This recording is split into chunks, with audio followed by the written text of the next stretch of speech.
মধ্যপ্রাচ্যে Iran Israel সংঘর্ষের পর পরিস্থিতি যখন একটু শান্ত, তখন দক্ষিণ এশিয়ায় উত্তেজনার নতুন সুর বাজছে।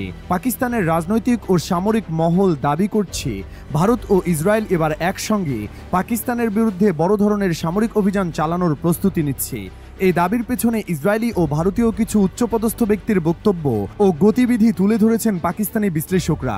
পাকিস্তানের প্রতিরক্ষামন্ত্রী খাজা মোহাম্মদ আসিফ সম্প্রতি জিও নিউজকে দেওয়া এক সাক্ষাৎকারে বলেন, সাংহাই সহযোগী সংস্থা এসসিও সাম্প্রতিক বৈঠকে পাকিস্তানের অবস্থান আন্তর্জাতিকভাবে গুরুত্ব পেয়েছে এবং ভারত সেখানে ব্যর্থ হয়েছে।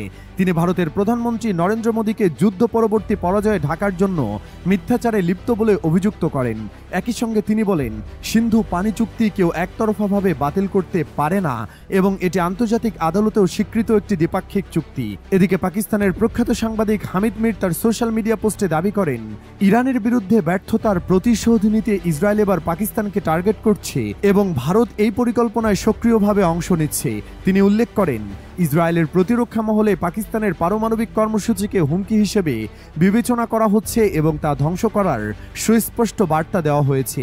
এই দাবিকে আরও শক্ত ভিত্তি দেয় ইসরায়েলের সাবেক উপ প্রতিরক্ষামন্ত্রী মেইর মাসরির একটি টুইট। তিনি লিখেন, ইরানের হামলার পর আমরা পাকিস্তানের পারমাণবিক প্রকল্প ধ্বংস করার চেষ্টা করতেও পারি। এই বক্তব্য পাকিস্তানের রাজনৈতিক ও সামরিক মহলে ব্যাপক উদ্বেগ সৃষ্টি করে। একই সময়ে ভারতীয় কিছু সোশ্যাল মিডিয়া অ্যাকাউন্ট থেকে দাবি করা হয়, পাকিস্তানকে পারমাণবিক নিরস্ত্রীকরণ করা হচ্ছে, এটাই অপারেশন সিন্দুরের শেষ ধাপ। ভারত ইসরায়েল সম্পর্ক বিগত এক দশকে ব্যাপকভাবে ঘনিষ্ঠ হয়েছে। ইসরায়েলের এলবিট সিস্টেমস এবং ভারতের আদানি গ্রুপ মিলে হায়দ্রাবাদে হারমিস 900 ড্রোন তৈরির কারখানা স্থাপন করেছে।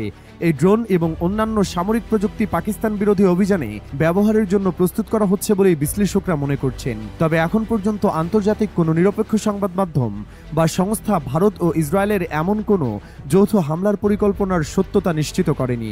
এই ধরনের খবর প্রধানত পাকিস্তানি রাজনীতিবিদ ও বিশ্লেষকদের ভাষ্য থেকে উঠে এসেছে, যেগুলো অনেক সময় রাজনৈতিক কৌশল হিসেবেও ব্যবহৃত হতে পারে।